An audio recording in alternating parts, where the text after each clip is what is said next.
제 옷이랑 섞이면 냄새 배요. 그냥 같이 돌리면 안 되니? 어머니 옷은 따로요. 이건 규칙이에요. 어머니, 제 옷이랑 섞이면 냄새 배요. 그 말이 세탁기 앞 좁은 공간을 꽉 채웠습니다. 며느리 지은은 세탁기 문을 열다 말고 얼굴을 찌푸렸습니다. 마치 무언가 더러운 것을 본 듯한 표정이었지요. 그냥 같이 돌리면 안 되니? 시어머니 영숙은 조용히 물었습니다. 목소리에 힘이 없었습니다. 이미 여러 번 들은 말이었으니까요. 어머니 옷은 따로요. 이건 규칙이에요. 지은은 단호했습니다. 영숙의 낡은 면바지와 회색 티셔츠를 집어 따로 바구니에 담았습니다. 마치 오염된 물건을 치우듯이요.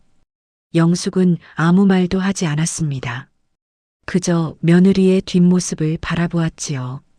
그날 밤, 영숙은 새벽 2시에 눈을 떴습니다.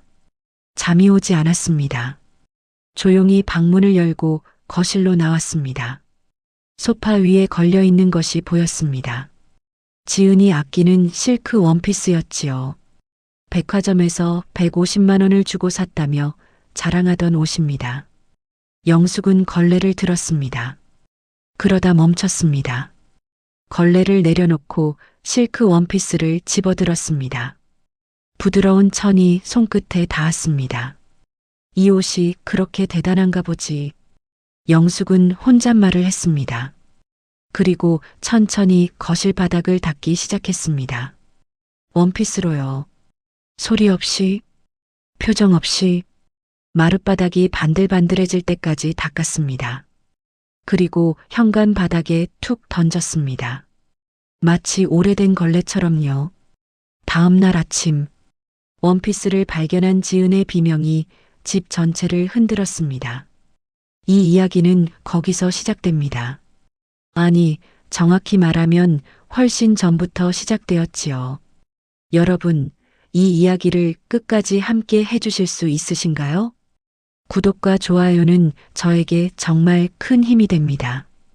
따뜻한 관심이 더 좋은 이야기로 돌아갑니다. 그럼 지금부터 본 이야기를 시작하겠습니다. 정영숙 씨는 올해 69입니다. 평생 작은 분식집 하나로 가족을 먹여 살린 사람이지요. 새벽 4시에 일어나 국물을 우렸습니다. 밤 10시까지 서서 일했습니다. 무릎이 아파도 허리가 끊어질 것 같아도 쉬지 않았습니다. 그게 그 시대 어머니들의 방식이었으니까요. 영숙의 손은 거칠었습니다. 기름때가 손톱 밑에 배어 있었고요. 팔뚝에는 튀김 기름에 데인 흉터가 여럿 있었습니다. 하지만 그 손으로 아들을 대학까지 보냈습니다. 남편이 일찍 세상을 떠난 뒤로도 혼자 버텼지요. 아들 민수는 대기업에 취직했습니다. 영숙에게는 그것이 가장 큰 자랑이었습니다. 내 새끼가 양복 입고 출근한다. 그것만으로도 평생의 고생이 보답받는 기분이었지요. 민수가 35에 결혼했습니다. 며느리 지은은 예뻤습니다. 대학도 좋은 곳을 나왔고 말씨도 고왔습니다. 영숙은 마음에 들었습니다. 결혼식 날 영숙은 조용히 눈물을 흘렸습니다. 기쁨과 안도의 눈물이었지요. 이제 내 역할은 끝났구나. 아들이 좋은 짝을 만났으니 나는 물러나면 된다. 그렇게 생각했습니다. 하지만 인생이란 게 그렇게 순순히 흘러가지 않았습니다. 영숙은 분식집을 접었습니다. 무릎 연골이 다 닳았다고 의사가 말했습니다. 수술을 해도 예전처럼 오래 서 있기는 힘들 거라고 했지요. 30년 넘게 매일 서서 일한 대가였습니다. 가게를 정리하고 작은 원룸에서 혼자 살았습니다. 괜찮았습니다. 조용하고 편했으니까요. 그런데 어느 날 민수가 찾아왔습니다. 얼굴이 어두웠습니다. 엄마, 잠깐만 같이 살면 안 돼? 민수의 말에 영숙은 고개를 저었습니다. 난 여기가 편해. 지은이가 요즘 힘들어해. 서준이 학원 보내랴, 집안일 하랴. 엄마가 좀 도와주면 안 될까? 손자 서준이 10살이 됐다고 했습니다. 학원이며 학교며 챙길 게 많다고 했지요. 영숙은 망설였습니다. 지은이가 괜찮대? 응, 같이 살자고 했어. 그 말에 영숙은 마음이 움직였습니다. 손자 얼굴도 보고 싶었고요. 며느리가 먼저 그러자고 했다니 거절하기가 어려웠습니다. 그렇게 며느리 집에 들어갔습니다. 작은 캐리어 하나 들고요. 처음 며칠은 괜찮았습니다. 지은은 웃으며 말했지요. 어머니, 편히 쉬세요. 제가 다 할게요. 영숙은 고마웠습니다. 방도 깨끗하게 정리해 주었고 수건도 새 것으로 준비해 주었습니다. 착한 며느리구나. 영숙은 그렇게 생각했습니다. 하지만 일주일이 지나면서 분위기가 달라졌습니다. 지은의 표정이 조금씩 굳어갔지요. 어머니, 화장실 쓰시고 환기 좀 시켜주세요. 어머니, 양치하실 때 물 좀 아껴 쓰세요. 어머니, 방불은 안 쓸 때 꺼주세요. 하나하나는 별것 아니었습니다. 하지만 그 말들이 쌓이기 시작했지요. 결정적인 건 세탁이었습니다. 지은은 세탁에 유별났습니다. 수건은 색상별로 분류했고 옷은 재질별로 나눴습니다. 속옷은 손빨래, 겉옷은 세탁기, 니트는 드라이. 규칙이 복잡했습니다. 영숙은 처음에는 맞추려고 노력했습니다. 하지만 어느 날 실수를 했지요. 자신의 낡은 면바지를 지은의 빨래 바구니에 넣어버린 겁니다. 지은이 그걸 발견했습니다. 어머니, 목소리가 차가웠습니다. 제 옷이랑 섞이면 냄새배요. 영숙은 순간 얼굴이 달아올랐습니다. 미안하다. 깜빡했어. 어머니 옷은 따로 해주세요. 규칙이에요. 규칙. 그 단어가 영숙의 가슴에 박혔습니다. 그날 이후로 영숙의 빨래는 항상 따로였습니다. 지은은 작은 플라스틱 바구니를 하나 더 사왔습니다. 베란다 구석에 두었지요. 어머니 전용이에요. 여기에 모아두시면 제가 따로 돌릴게요. 말은 친절했습니다. 하지만 그 바구니가 놓인 자리가 영숙의 마음을 무겁게 했습니다. 베란다 구석. 마치 숨겨야 할 것처럼요. 영숙은 무엇이 잘못된 건지 생각했습니다. 자신에게서 정말 냄새가 나는 걸까요? 분식집에서 오래 일하면서 기름 냄새가 몸에 밴 건 사실이었습니다. 하지만 매일 씻고 옷도 자주 갈아입었는데요. 영숙은 몰래 자신의 옷 냄새를 맡아보았습니다. 아무 냄새도 나지 않았습니다. 세탁 세제 향기만 희미하게 났지요. 하지만 지은의 규칙은 점점 늘어났습니다. 냉장고도 따로 쓰게 되었습니다. 어머니 음식은 냄새가 강해요. 이 칸만 쓰세요. 지은은 냉장고 맨 아래 서랍장 하나를 비워주었습니다. 김치나 젓갈 같은 것은 그 칸에만 넣으라고 했지요. 주방 사용도 제한되었습니다. 어머니, 기름 튀기면 온 집에 냄새 배요. 가능하면 간단히 드세요. 영숙은 새벽에 몰래 일어나 밥을 해먹기 시작했습니다. 지은이 일어나기 전에 먹고 치워야 했으니까요. 민수는 그 상황을 알면서도 애써 모른 척했습니다. 회사 일이 바빴습니다. 야근이 잦았고 주말에도 출근하는 날이 많았지요. 집에 오면 지쳐서 쓰러졌습니다. 한 번은 민수가 지은에게 말했습니다. 여보, 엄마도 불편하잖아. 지은은 짧게 대답했지요. 불편하면 새 옷 사드리면 되죠. 그 말에 민수는 아무 대꾸도 못했습니다. 지은의 논리는 항상 빈틈이 없었으니까요. 지은은 정말로 새 옷을 사다 주었습니다. 백화점 쇼핑백에 담긴 옷들이었지요. 하지만 색상은 영숙이 좋아하지 않는 화사한 분홍색이었고요. 사이즈는 영숙에게 맞지 않았습니다.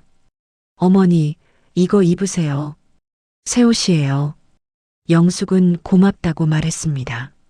하지만 그 옷을 한 번도 입지 않았지요. 옷장 깊숙이 넣어두었습니다. 손자 서주는 할머니를 좋아했습니다.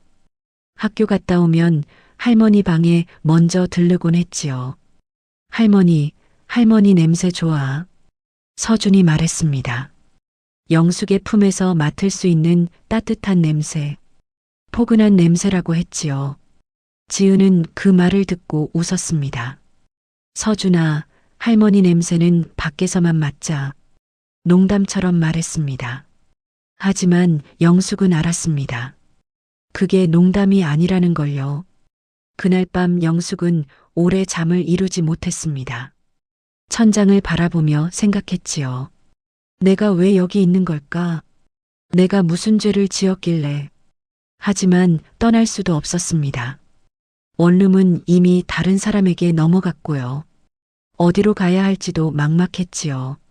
무엇보다 손자가 마음에 걸렸습니다.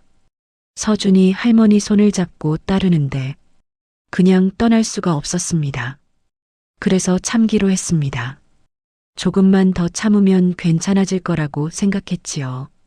하지만 상황은 점점 더 나빠져만 갔습니다. 지은은 집안에 규칙표를 붙이기 시작했습니다. 세탁 규칙, 냉장고 사용 규칙, 주방 사용 규칙. 글로 적어서 벽에 붙였지요. 영숙의 이름이 그 규칙표에 여러 번 등장했습니다. 어머니 전용, 어머니 구역, 어머니 시간. 마치 영숙이 특별 관리가 필요한 사람인 것처럼요. 민수는 그 규칙표를 보고도 아무 말도 하지 않았습니다. 아니, 못했습니다. 지은과 싸우는 게 두려웠으니까요. 영숙은 규칙표를 바라보았습니다. 그리고 조용히 미소를 지었지요. 그래, 규칙이라. 그 미소의 의미를 아직 아무도 몰랐습니다. 영숙 본인도요. 하지만 마음 한구석에서 무언가가 조금씩 쌓이고 있었습니다. 참음의 그릇이 채워지고 있었지요. 언젠가 그 그릇이 넘칠 거라는 것을 아직 누구도 예상하지 못했습니다. 오래된 사진첩 속에는 한 장의 사진이 있었습니다. 젊은 영숙이 가게 앞에서 웃고 있는 사진이었지요. 뒤로 번영상가라는 간판이 보였습니다. 그 상가가 곧 모든 것을 바꿔놓을 열쇠가 될 줄은 아직 누구도 알지 못했습니다. 지은의 규칙은 날이 갈수록 정교해졌습니다. 이제 영숙은 손님이 올 때 방에서 나오지 말아야 했습니다. 지은의 친구들이 집에 올 때면 미리 통보를 받았지요. 어머니, 내일 손님 와요. 방에서 쉬세요. 영숙은 고개를 끄덕였습니다. 아무 말도 하지 않았지요. 손님이 오는 날이면 영숙은 방 안에서 조용히 있었습니다. 배가 고파도 주방에 나가지 않았고요. 화장실도 미리 다녀왔습니다. 최대한 기척을 죽였지요. 방문 너머로 웃음소리가 들렸습니다. 지은의 친구들이 깔깔거리는 소리였지요. 지은아, 너희 집 진짜 깔끔하다. 애 있는 집 같지 않아. 비결이 뭐야? 지은이 뭐라고 대답했는지는 잘 들리지 않았습니다. 하지만 영숙은 알 것 같았지요. 규칙이라고 말했겠지요. 모든 것에 규칙을 세우면 깔끔해진다고요. 그 규칙에서 가장 중요한 건 아마 영숙을 숨기는 것이었겠지요. 손님들이 돌아가자 지은이 영숙의 방문을 두드렸습니다. 어머니, 나오셔도 돼요. 영숙은 문을 열고 나왔습니다. 거실은 반짝거렸습니다. 지은이 정리를 끝낸 뒤였지요. 피곤하셨죠? 지은이 물었습니다. 걱정하는 것 같은 말투였지만 눈은 웃고 있지 않았습니다. 괜찮아. 영숙은 짧게 대답했습니다. 어머니가 계시면 좀 그래요. 지은이 말했습니다. 네. 집이 좀 오래된 느낌이 나요. 손님들이 신경 쓸까 봐요. 오래된 느낌. 그 말이 영숙의 가슴에 비수처럼 박혔습니다. 나는 이 집의 오래된 가구 같은 존재인 건가? 숨겨야 하는 흠집 같은 존재인 건가? 영숙은 아무 말도 하지 않았습니다. 그저 고개를 끄덕이고 방으로 들어갔지요. 그날 민수가 퇴근했습니다. 지은은 민수에게 말했습니다. 오늘 손님 왔을 때 어머니 방에 계셨어. 잘 됐지? 민수는 대답하지 않았습니다. 영숙은 그 침묵을 들었지요. 아들도 며느리 편인 거였습니다. 다음날 영숙은 오랜만에 동네를 걸었습니다. 집에만 있으면 숨이 막혔으니까요. 옛날 분식집이 있던 거리를 지나갔습니다. 그 자리에는 새 가게가 들어서 있었지요. 깔끔한 카페였습니다. 영숙이 30년 동안 일한 자리에 카페가 생긴 겁니다. 옛날 단골들을 몇 명 마주쳤습니다. 어머, 사모님 아니세요? 옛 단골 중 하나가 반갑게 인사했습니다. 다시 장사 안 하세요? 떡볶이가 그리워요. 영숙은 웃었습니다. 오랜만에 마음에서 우러나오는 웃음이었지요. 이제 무릎이 안 돼서 못해. 아이고, 그래도 건강하시죠? 응, 잘 지내. 잘 지낸다고 말했지만 사실이 아니었습니다. 하지만 굳이 남에게 속사정을 말할 필요가 없었지요. 집으로 돌아오는 길에 영숙은 생각했습니다. 내가 저 가게에서 번 돈으로 아들을 키웠다. 저 자리에서 허리를 펴지 못하고 일했다. 그런데 지금 나는 왜 이렇게 숨어 살고 있는 걸까? 마음 한구석에서 분노가 피어올랐습니다. 하지만 영숙은 그걸 꾹 눌렀지요. 아직은 참아야 할 때라고 생각했습니다. 며칠 후 민수가 이상한 것을 발견했습니다. 영숙의 옛 분식집을 정리하다 남은 짐 상자가 있었지요. 창고에 보관해 두었던 것을 집으로 가져왔습니다. 정리를 하던 민수는 낡은 서류 봉투를 발견했습니다. 봉투 안에는 임대차 계약서가 들어 있었습니다. 그리고 통장 사본도 있었지요. 민수는 흘깃 보고 넘겼습니다. 오래된 서류라고 생각했으니까요. 하지만 지은은 그 봉투를 유심히 보았습니다.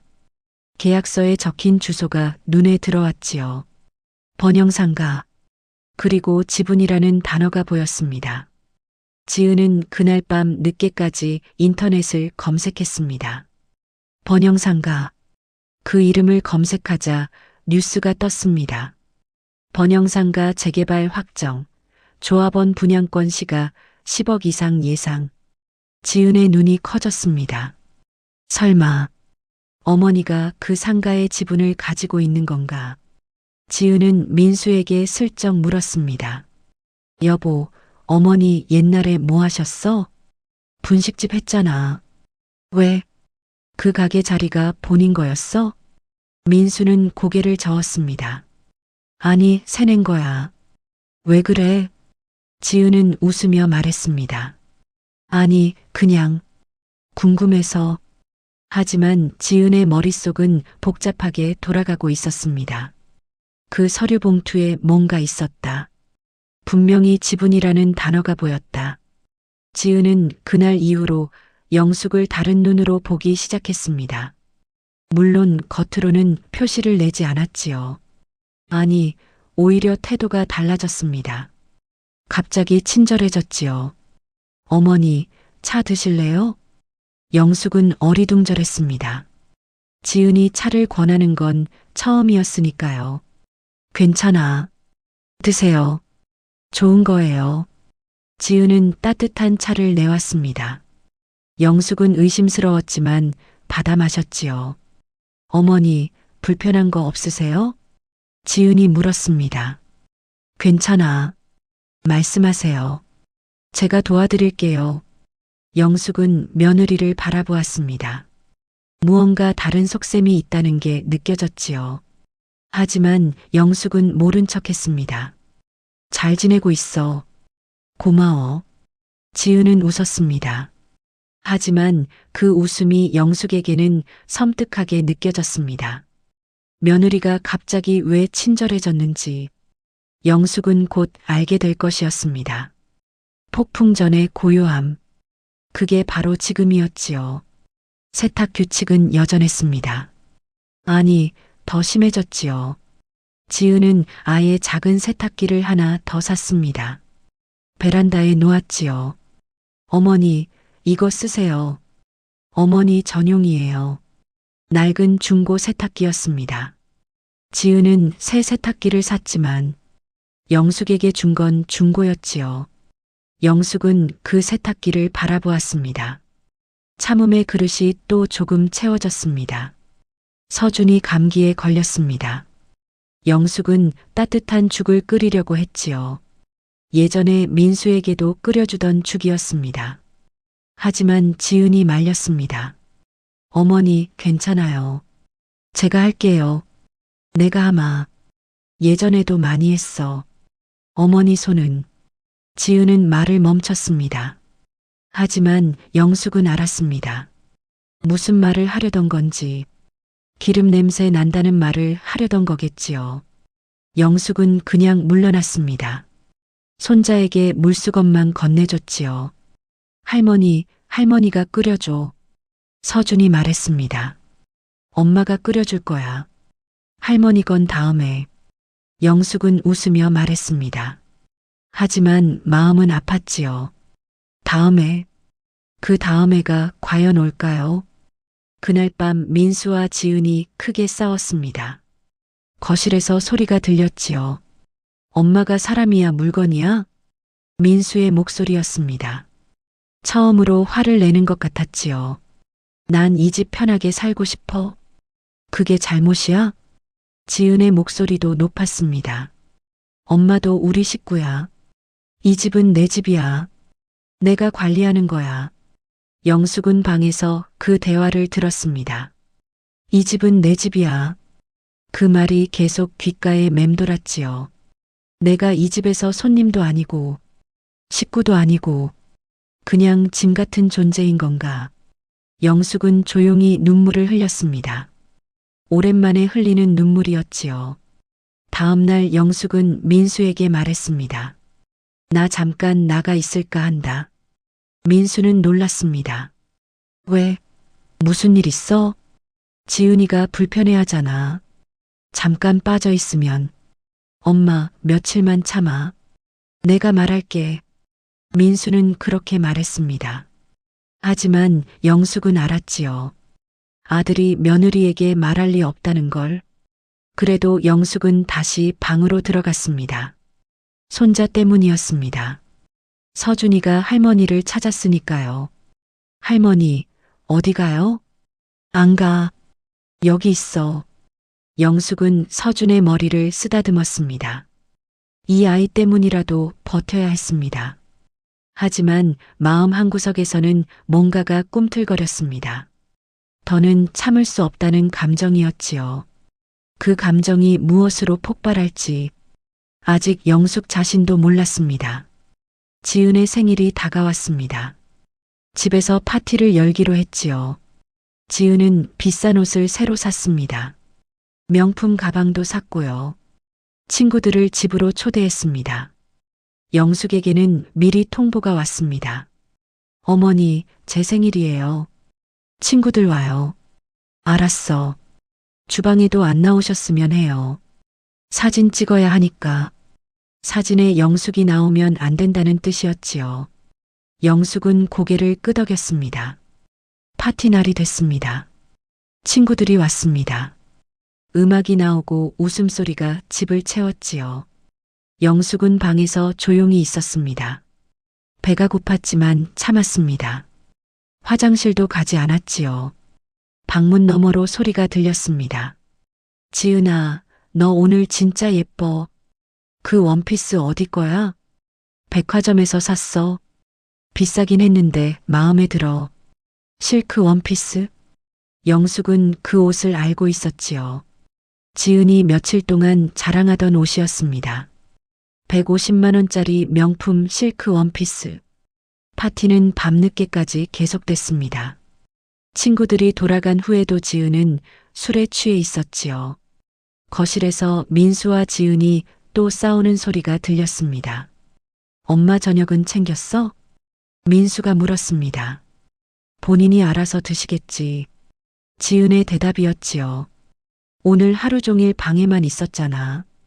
그게 내 잘못이야? 싸움은 점점 커졌습니다. 그러다 지은이 갑자기 영숙의 방문을 두드렸지요. 어머니, 영숙이 문을 열었습니다. 왜 그래? 어머니 세탁물 때문에 현관에서 냄새나요. 치워주세요. 지은은 화가 나 있었습니다. 술 냄새가 났지요. 영숙은 현관으로 가보았습니다. 자신의 작은 세탁 바구니가 현관에 나와 있었지요. 지은이 거기로 끌어낸 것이었습니다. 냄새나. 지은이 소리쳤습니다. 민수가 화를 냈습니다. 미쳤어? 왜 그래? 이 집에서 냄새 안 나게 하라고. 계속 냄새나. 지은은 울면서 소리쳤습니다. 술에 취해서 감정 조절이 안 되는 것 같았지요. 영숙은 조용히 바구니를 들고 베란다로 갔습니다. 아무 말도 하지 않았습니다. 그날 밤 영숙은 한숨도 못 잤습니다. 참음의 그릇이 거의 다 차 있었습니다. 이제 곧 넘칠 것 같았지요. 다음 날, 지은은 아무 일 없었다는 듯이 행동했습니다. 전날 취해서 한 말을 기억하는지 못하는지 사과도 없었습니다. 지은의 실크 원피스가 거실 소파에 걸려 있었습니다. 드라이클리닝 맡기려고 꺼내놓은 것이었지요. 지은이 영숙에게 말했습니다. 어머니, 오늘 청소 좀 해요. 어제 파티에서 지저분해요. 청소를 해달라는 말이었습니다. 자신은 숙취로 힘드니까요. 알았어. 영숙은 대답했습니다. 그날 밤, 지은과 민수는 외출했습니다. 서준은 방에서 자고 있었지요. 영숙은 거실에 섰습니다. 소파에 걸린 실크 원피스가 보였습니다. 고급스러운 실크 천이 조명 아래 반짝거렸지요. 영숙은 걸레를 들었습니다. 그러다 멈췄습니다. 걸레를 내려놓았습니다. 그리고 실크 원피스를 집어들었지요. 부드러운 천이 손에 닿았습니다. 150만 원짜리. 며느리가 그렇게 아끼는 옷. 영숙은 천천히 바닥에 원피스를 깔았습니다. 그리고 닦기 시작했지요. 마룻바닥을 소리 없이, 표정 없이 닦으면서 영숙은 생각했습니다. 냄새가 싫다며, 내 냄새가 더럽다며, 사람 냄새가 그렇게 역겹냐? 영숙의 손이 빨라졌습니다. 원피스로 바닥을 닦고 또 닦았지요. 구석구석, 텔레비전 아래, 소파 밑, 현관까지 바닥이 반들반들해졌습니다. 원피스는 더러워졌고요. 영숙은 그 원피스를 현관 바닥에 던졌습니다. 마치 오래된 걸레처럼요. 그리고 자기 방으로 들어갔습니다. 문을 닫았습니다. 이불을 뒤집어 쓰고 누웠지요. 마음이 차가워졌습니다. 하지만 동시에 시원했습니다. 오래 참았던 것이 터진 기분이었습니다. 후회는 없었지요. 아침이 오면 며느리가 비명을 지르겠지요. 그때 어떤 일이 벌어질지는 몰랐습니다. 하지만 더는 상관없었습니다. 영숙은 눈을 감았습니다. 그날 처음으로 푹 잤습니다. 아침 해가 떴습니다. 지은이 먼저 일어났지요. 출근 준비를 하다가 현관으로 갔습니다. 그리고 비명을 질렀습니다. 아! 그 소리에 온 집이 깨어났습니다. 민수가 뛰어나왔고 서준도 울면서 나왔지요. 이게 뭐야? 이게 뭐야? 지은은 바닥에 떨어진 원피스를 들어 올렸습니다. 더럽혀진 실크천, 먼지와 얼룩이 잔뜩 묻어 있었지요. 미쳤어? 누가 이런 짓을 해? 지은이 소리쳤습니다. 영숙이 방에서 나왔습니다. 표정은 담담했지요. 내가 했다. 조용한 목소리였습니다. 지은은 믿을 수 없다는 얼굴이었습니다. 뭐라고요? 어머니가요? 그래. 내가 했다. 왜요? 이게 얼마짜린 줄 알아요? 지은이 소리쳤습니다. 눈에 눈물이 고였지요. 분노와 충격이 섞인 표정이었습니다. 영숙은 천천히 거실로 걸어갔습니다. 소파에 앉았지요. 그리고 지은을 바라보았습니다. 내가 말한 규칙대로 했다. 무슨 소리예요? 냄새 나는 건 집에서 치우라고 했잖아. 지은은 말문이 막혔습니다. 영숙은 계속 말했습니다. 내가 내 옷이 더럽다고 했지. 냄새 난다고 했지. 따로 빨라고 했지. 그건 내가 평생 일해서 번 냄새야. 기름 냄새, 땀 냄새. 그게 더러워? 영숙의 목소리가 조금 높아졌습니다. 사람 냄새가 그렇게 역겹냐? 내가 사람이 아니냐? 민수는 어머니를 처음 보는 것 같았습니다. 평생 조용하던 어머니가 이렇게 말하는 건 처음이었으니까요. 지은은 변명했습니다. 저는 그냥 위생 때문에. 위생? 영숙은 웃었습니다. 씁쓸한 웃음이었지요. 내 마음이 더 더러워. 사람을 사람으로 안 보는 그 마음이. 지은은 아무 말도 못했습니다. 영숙은 서류 봉투를 꺼냈습니다. 방에서 가져온 것이었지요. 이거 알지? 지은의 눈이 커졌습니다. 번영상과 서류였습니다. 내가 내 방 뒤지던 거 다 알아. 지은의 얼굴이 창백해졌습니다. 어머니, 번영상과 땅 지분. 재개발되면 돈 되는 거 알지? 지은은 대답하지 못했습니다. 그것 때문에 갑자기 친절해진 거 다 알아. 영숙은 서류를 탁자에 내려놓았습니다. 이거 너희한테 줄 생각이 있었다. 지은과 민수가 동시에 영숙을 보았습니다. 있었다. 과거형이야. 영숙은 단호하게 말했습니다. 조건이 있어. 민수가 물었습니다. 무슨 조건이야, 엄마? 나는 사람 대접을 받고 싶다. 영숙은 민수를 바라보았습니다. 내가 번 돈이야. 내가 지킨 거야. 주고 안 주고는 내가 정해. 민수는 고개를 숙였습니다. 엄마, 미안해. 미안하면 됐다는 게 아니야. 영숙은 지은을 보았습니다. 내 옷으로 바닥 닦은 건 내가 한 번만 보여준 경고야. 지은은 고개를 들지 못했습니다. 사람 냄새를 더럽다고 하는 순간 너는 이미 내 마음을 더럽힌 거야. 그 말이 거실에 울렸습니다. 아무도 말을 하지 않았지요. 영숙은 일어섰습니다. 나는 나갈 거야. 민수가 놀랐습니다. 어디로요? 원룸 알아봐야지. 엄마. 하지만 완전히 끊지는 않을게. 영숙은 서준을 바라보았습니다. 손자는 울면서 할머니를 보고 있었지요. 서준이 졸업식까지는 할머니로서 곁에 있을게. 서준이 달려와 영숙을 안았습니다. 할머니, 가지마. 영숙은 손자의 머리를 쓰다듬었습니다. 안 가. 할머니는 여기 있어. 하지만 조금 떨어져 있을 거야. 민수는 눈물을 흘렸습니다. 처음으로 자신이 어머니를 지키지 못했다는 걸 깨달았지요. 지은은 한동안 말이 없었습니다. 처음으로 자신이 잃을 것이 돈이 아니라는 걸 알았습니다. 관계였습니다.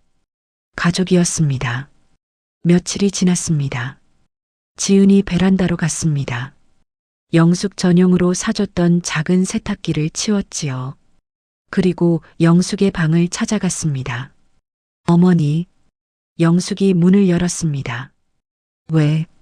지은은 머뭇거렸습니다. 그리고 작은 목소리로 말했지요. 어머니 옷 같이 빨아도 될까요? 영숙은 며느리를 바라보았습니다. 잠시 침묵했지요. 그리고 짧게 웃었습니다. 그래. 그 한마디에 지은의 눈에 눈물이 고였습니다. 복수는 끝이 아니었습니다. 규칙을 다시 세우는 시작이었지요. 사람을 사람으로 대하는 규칙. 그것이 이 집에 새로 세워질 규칙이었습니다.